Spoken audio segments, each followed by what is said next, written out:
যদি বক্তব্য মন চায় বকে চোখা কণ্ঠে মন চায় নানা শব্দ উচ্চারণ করে বকে চোখা করে আল্লাহর কসম করে বলি, যে দল যে সংগঠন কোন ইসলামী শক্তিকে রাজাকার বলবে, কোন ইসলামী শক্তিকে সাম্প্রদায়িক শক্তি বলবে, কোন ইসলামী শক্তিকে মৌলবাদী বলবে, আমরা ধরে নেব তারা ইসলামের দুশমন, ইসলামের শত্রু। আসুন বেশিরভাগ বিরোধী যত শক্তি রাজনৈতিক সংগঠন সকলকে আহ্বান জানাই, এক মঞ্চে আসুন, ঐক্যবদ্ধ হোক। আগামীর বাংলাদেশ যেন শৃঙ্খলার শান্তির বাংলাদেশ হয়, আগামীর বাংলাদেশ যেন দুর্নীতি মুক্ত বাংলাদেশ হয়, আগামীর বাংলাদেশ যেন ইসলামের বাংলাদেশ হয়। আল্লাহ তাবারক ওয়া তাআলা 34 বছর বাংলাদেশের সংবিধানে আল্লাহর উপর পূর্ণ আস্থা ও বিশ্বাসের বিষয় ছিল দুর্নীতিতে। 2011-তে বেশিরভাগই হাসিনা সরকার আল্লাহর উপর পূর্ণ আস্থা বিশ্বাস করে দিয়েছে। আমরা দাবি করেছি, সংস্কার কমিশনের সঙ্গে বৈঠকে দাবি করেছি।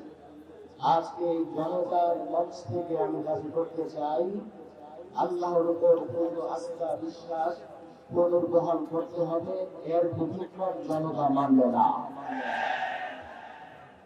বিচার, মাঝখানে বিচার, তারপরে নির্বাচন। আমরা নির্বাচন নিয়ে অনেক কথা শুনছি, কিন্তু বিচার কার্যক্রম দৃশ্যমান হচ্ছে না।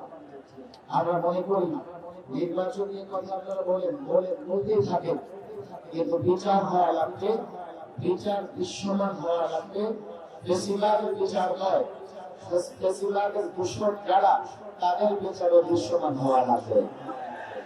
নির্বাচন বিষয়ে একটা কথা স্পষ্ট বলতে হয়, কালো টাকা, কৃষি শক্তি কোন ধরনের প্রভাব যেন মাঝে না থাকে।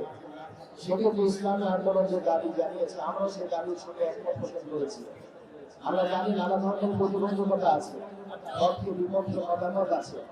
তবে তুলনামূলক ক্রিয়ার সিস্টেমে নির্বাচন হলে আমরা মনে করি কোনো ভোট নষ্ট হবে না এবং আগামীতে জনগণের সত্যিকার অর্থে প্রতিনিধিরা পার্লামেন্টে গিয়ে বসবে।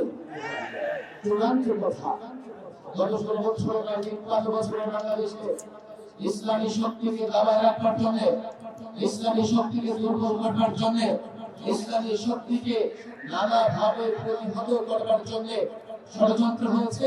কখনো ইসলামী শক্তিকে মৌলবাদী বলা হয়েছে, কখনো ইসলামী শক্তিকে জঙ্গিবাদী বলা হয়েছে, কখনো ইসলামী শক্তিকে রাজাকার বলে ট্যাগ লাগানো হয়েছে। আজকের মঞ্চ থেকে পরিষ্কার বলি, এখন মুক্ত বাংলাদেশ, আমরা মুক্ত। কোন ইসলামী শক্তির দিকে এই ধরনের ট্যাগ লাগিয়ে গালাগালি করা যাবে না।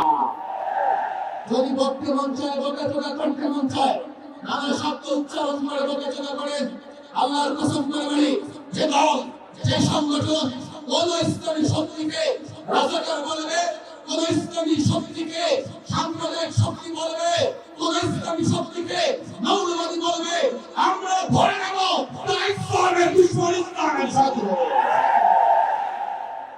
আসুন বেশিরভাগ বিরোধী যত শক্তি রাজনৈতিক সংগঠন সকলকে আহ্বান জানাই, এক মঞ্চে আসুন, ঐক্যবদ্ধ হোক। আগামীর বাংলাদেশ যেন শৃঙ্খলার শান্তির বাংলাদেশ হয়, আগামীর বাংলাদেশ যেন দুর্নীতি মুক্ত বাংলাদেশ হয়, আগামীর বাংলাদেশ যেন ইসলামের বাংলাদেশ হয়। আল্লাহ তাবারক ওয়া তাআলা